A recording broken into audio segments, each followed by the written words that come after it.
everyone, welcome in Educare Hub. Today discuss reference to trinomial nomenclature. आज हम लोग ट्राइनोमिनल nomenclature के बारे में अध्ययन करेंगे, अर्थात त्रिनाम पद्धति।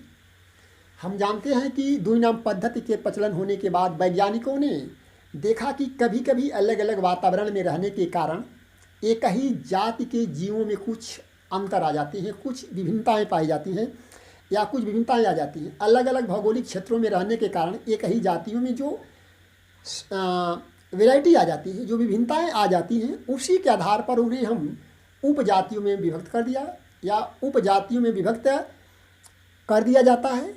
सब स्पीसीज को, अर्थात उसे हम सब स्पीसीज कहते हैं।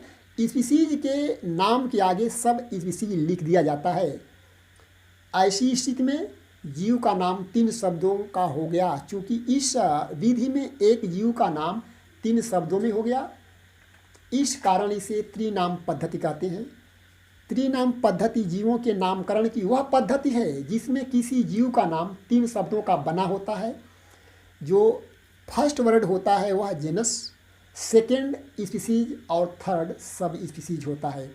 और जो सब स्पीसीज होती हैं वह आपस में सेक्सुअल रिप्रोडक्शन द्वारा अपनी प्रोजनी को प्रोड्यूस करती हैं।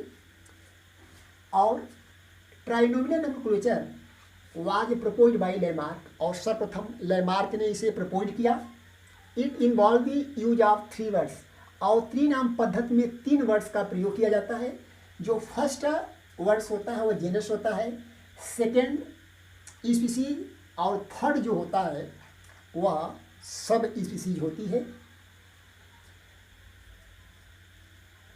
For a name so that the name of sub species animal, यदि एनिमल की वैरायटी है तो उसे हम कह सकते हैं कि यदि एनिमल की अनेक जातियां हैं तो उसमें सब स्पीसीज कहेंगे। यदि प्लांट की अनेक जातियां उसे वैरायटी कहते हैं। Can also be incorporated, for example Brassica oleracea botrytis, जैसे फूल गोभी, बंद गोभी और पात गोभी। ये गोभी की अनेक क्या हैं, उपजातियां हैं, सब स्पीसीज हैं। और कार्बस स्प्लेंडेंस एक भारतीय कौवा है, अर्थात कह सकते हैं कि some example of some species and variety are given below. अर्थात कौवे की 3 जातियां पाई जाती हैं। एक इंडियन क्रो है, एक बर्मिन क्रो है और एक लंकाई क्रो है। एक कौवा अलग अलग भौगोलिक क्षेत्रों में रहने के कारण ये आपस में एक दूसरे से भिन्न दिखाई देते हैं। इसलिए इस स्पीसीज को 3 सब स्पीसीज में बांट दिया गया। जैसे कार्बस स्प्लेंडेंस इंडियन क्रो को कहते हैं, कार्बस स्प्लेंडेंस इंसोलेंस बर्मिन क्रो को कहते हैं, और कार्बस स्प्लेंडेंस प्रोटेगैटस लंकाई क्रो कहते हैं। और भारतीय गोरिल्ला की कई सब स्पीसीज पाई जाती हैं, जैसे गोरिल्ला। और जो गोभी की हैं वह कई जातियां हैं, जैसे Brassica oleracea variety capitata cabbage, Brassica oleracea botrytis cauliflower फूलगोभी, और ब्रेसिका ओलेरेशिया कोलोरेटा नाल अर्थात गांठ गोभी।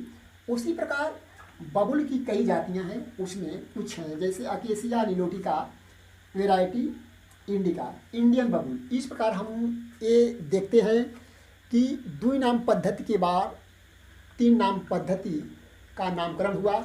जब एक जाति अलग अलग वातावरण में रहती है तो अलग अलग वातावरण में रहने के कारण वह एक जाति दूसरे से भिन्न दिखाई देती है। इस भिन्नता के आधार पर उस जाति को सब स्पीसीज कहते हैं, और सब स्पीसीज के आगे हम सब स्पीसीज को लिख देते हैं। जैसे कार्बस ये जेनस है, स्प्लेंडस स्पीसीज है और स्प्लेंडेंस स्पीसीज है। इस प्रकार स्प्लेंडेंस, इंसोलेंस, प्रोटेगेटस एक कौवा की 3 जातियां हैं।